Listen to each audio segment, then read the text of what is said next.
ओम श्री परमात्मने नमः। ओम नमः शिवाय। श्री शिवाय नमस्तुभ्यं। सावन मास महात्म्य 8वें अध्याय की कथा सुनेंगे। आज के अध्याय की कथा में हम सुनेंगे श्रावण मास में किए जाने वाले बुद्ध गुरु व्रत का वर्णन। ईश्वर बोले सनत कुमार से, हे सनत कुमार, अब मैं समस्त पापों का नाश करने वाले बुद्ध गुरु व्रत का वर्णन करूंगा तुमसे, जिसे श्रद्धा पूर्वक करके मनुष्य परम सिद्धि को प्राप्त करता है। ब्रह्मा जी ने चंद्रमा को ब्राह्मणों के राजा के रूप में अभिषिक्त किया। किसी समय उसने रूप और यौवन से संपन्न तारा नामक गुरु पत्नी को देखा। तारा की रूप संपदा से मोहित होकर वह काम के वशीभूत हो गया और उसे उसने अपने घर में रख लिया। इस प्रकार बहुत दिन बीतने पर उसे बुद्ध नामक एक पुत्र हुआ, जो कि बुद्धिमान, सौंदर्यशाली तथा सभी शुभ लक्षणों से युक्त था।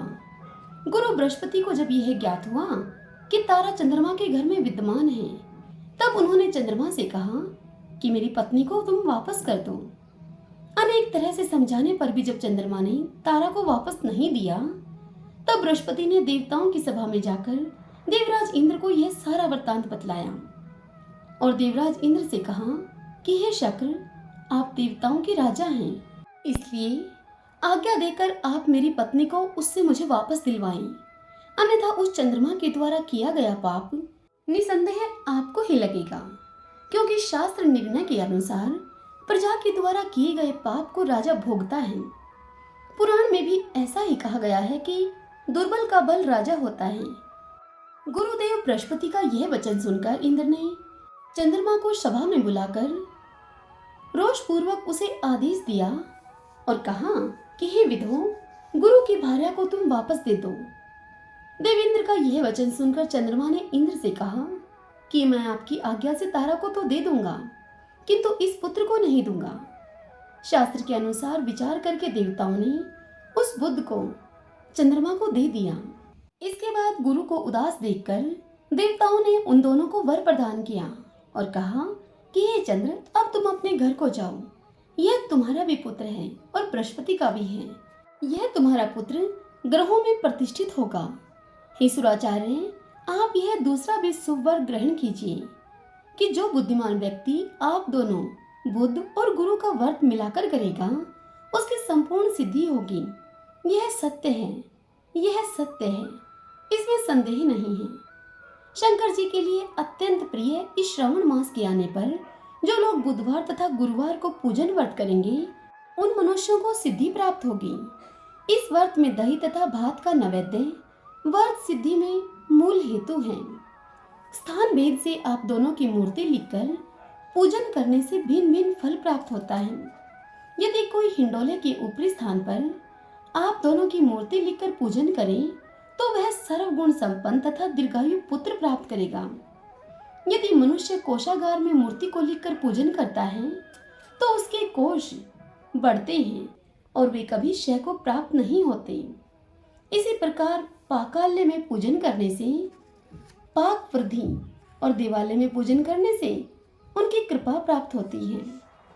शयागार में लिखकर पूजन करने से स्त्री का वियोग कभी नहीं होता है। धान्यागार में लिखकर पूजन करने से धान्य की वृद्धि होती है। इसी प्रकार मनुष्य उन फलों को प्राप्त करता है। इस प्रकार 7 वर्ष तक करने के अनंतर उद्यापन करना चाहिए। उद्यापन के पूर्व दिन अधिवासन करके रात्रि में जागरण करना चाहिए।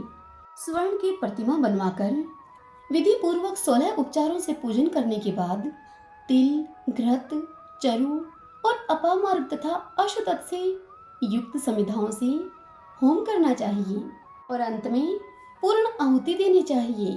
तदंतर मामा और भांजे को प्रयत्न पूर्वक भोजन कराना चाहिए। इसके बाद ब्राह्मणों को तथा अन्य लोगों को भी भोजन कराना चाहिए और स्वयं भी भोजन करना चाहिए। इस विधि से 7 वर्ष तक करने पर मनुष्य सभी मनोरथों को प्राप्त कर लेता है। जो इसे विद्या की कामना से करता है, वह वेद और शास्त्रों के अर्थों को जानने वाला हो जाता है। बुद्ध बुद्धि प्रदान करते हैं और गुरुदेव बृहस्पति गुरुता प्रदान करते हैं। भगवान शंकर की इतनी बात सुनकर सनत कुमार उनसे बोले कि हे भगवान, आपने जो यह कहा है कि इस अवसर पर मामा और भांजे को भोजन कराना चाहिए, यदि बताने योग्य हो तो इसका कारण भी बताइए। तब ईश्वर बोले कि हे सनत कुमार, पूर्व काल में अत्यंत दीन तथा दरिद्र कोई दो ब्राह्मण थे और वे मामा भांजे थे। उधर पूर्ति के हेतु वह परिश्रम पूर्वक भ्रमण करते हुए वे दोनों मामा भांजे किसी नगर में अन्न मांगने के लिए गए हुए थे।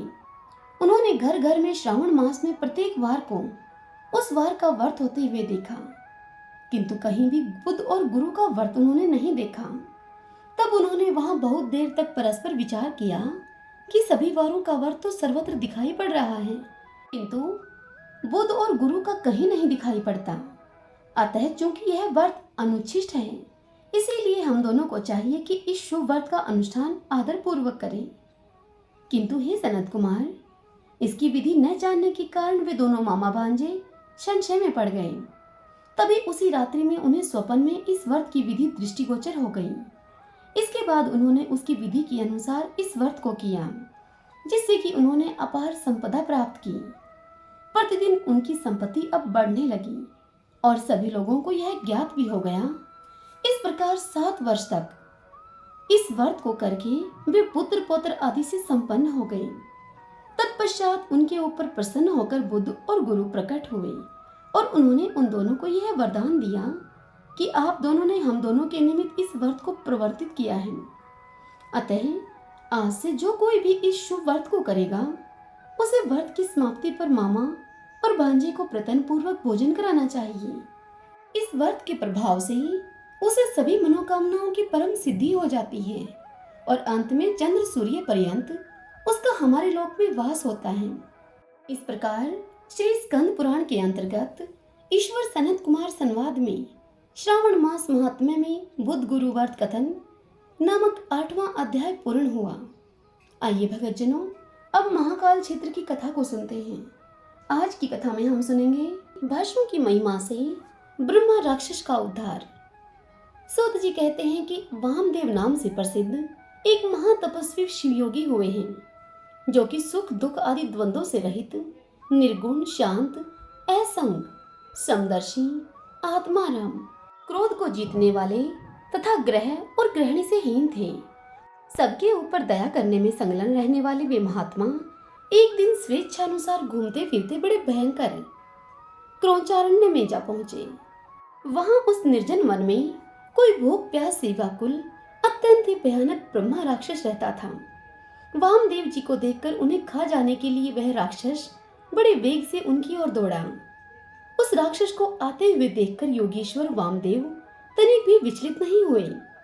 उस घोर ब्रह्मा राक्षस ने वेग से दौड़कर उन्हें पकड़ लिया, पर वामदेव के अंगों का स्पर्श होते ही उसके सारी पाप राशि तत्काल नष्ट हो गई और उसे अपने पूर्व जन्म का स्मरण हो आया। जैसे चिंतामणि स्पर्श मणि का स्पर्श करके लोहा भी स्वर्ण हो जाता है, जैसे जम्बू नदी में पड़ी हुई मिट्टी भी सोना हो जाती है, जैसे मान सरोवर में आकर कोए भी हंस हो जाते हैं, और जिस प्रकार एक बार भी अमृत पी लेने पर मनुष्य अजर अमर देवता हो जाता है, उसी प्रकार महात्मा पुरुष अपने दर्शन तथा स्पर्श आदि से पापियों को भी तत्काल पवित्र कर देते हैं। अतः सत्संग दुर्लभ है।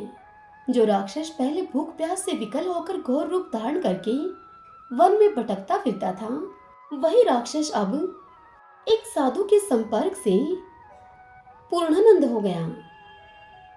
उसने योगी के युगल चरणारविंदों में प्रणाम करके उनसे कहा कि हे महायोगिन, मुझ पर आप प्रसन्न होइए। हे करुणानिधि, आप प्रसन्न होइए। कहाँ सब प्राणियों को भय देने वाला मुझ जैसा पाप आत्मा और कहाँ आप जैसे दयालु महात्मा का दर्शन। यह सुनकर वामदेव जी बोले कि भयानक राक्षस का रूप धारण करने वाले इस वन में विचरने वाले तुम कौन हो और यहाँ किस लिए रहते हो? यह सुनकर उस राक्षस ने कहा, इससे 25वें जन्म पूर्व में पवन राष्ट्र का रक्षक था। उस समय मेरा नाम दुर्जय था। मैं बड़ा ही पापी और स्वे इच्छाचारी था। प्रतिदिन नई नई स्त्री का उपभोग करने की मेरी इच्छा रहती थी।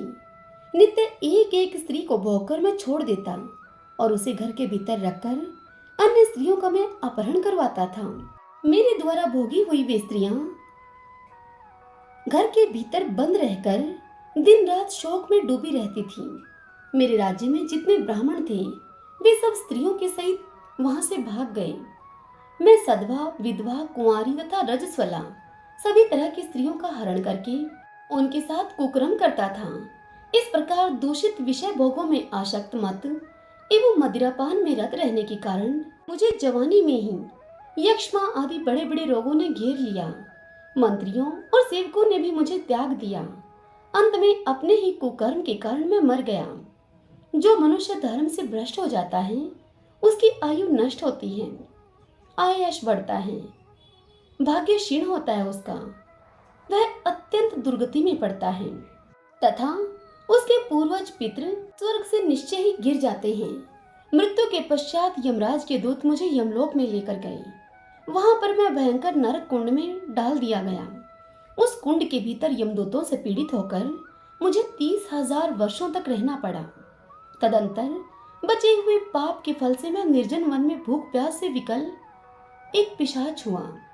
पिशाच योनि में मैंने 100 दिव्य वर्ष व्यतीत किए। फिर दूसरे जन्म में व्याघ्र बना, तीसरे में मैं अजगर बना, चौथे जन्म में मैं भेड़िया बना, पांचवें में मैं सुअर बना, छठे में मैं गिरगिट बना, सातवें में कुत्ता बना, आठवें में शियार बना, नौवें में नील गाय बना, 10वें में मृग बना, 11वें जन्म में वानर बना, 12वें जन्म में गिद्ध बना, 13वें जन्म में मैं नेवला बना, 14वें जन्म में मैं कौवा बना, 15वें जन्म में मैं रीछ बना, मेरे 16वें जन्म में मैं वन मुर्गा बना, 17वें जन्म में मैं गधा बना, 18वें में बिलाव बना, 19वें जन्म में मैं मेंढक बना, 20वें जन्म में मैं कछुआ बना, 21वें जन्म में मैं मछली बना, 22वें जन्म में मैं चूहा बना, 23वें में मैं उल्लू बना, 24वें में जंगली हाथी और मेरे 25वें जन्म में मैं ब्रह्मा राक्षस हुआ हूँ। इस समय आपके शरीर के स्पर्श मात्र से मेरी पूर्व जन्मों की स्मृति जाग उठी है। आपके संग से मेरे मन में वैराग्य एवं प्रसन्नता हुई है। हे महामते, ऐसा प्रभाव आपको कैसे प्राप्त हुआ? तब वामदेव जी बोले, यह मेरे शरीर में लगे हुए भस्म का महान प्रभाव है। भगवान शंकर के सिवा दूसरा कौन है जो भस्म की शक्ति को जानता हो? महादेव जी का जैसा महात्म्य है वैसा ही भस्म का भी है। भस्म के संसर्ग से तुम्हारी बुद्धि भी निर्मल हो गई है, अतः तुम भी श्रद्धा से पवित्र त्रिपुंड लगाया करो। महातपस्वी शिवयोगी वामदेव ने इस प्रकार भस्म का महात्म्य बतलाकर भस्म को अभिमंत्रित करके उस घोर ब्रह्म राक्षस को भी दिया।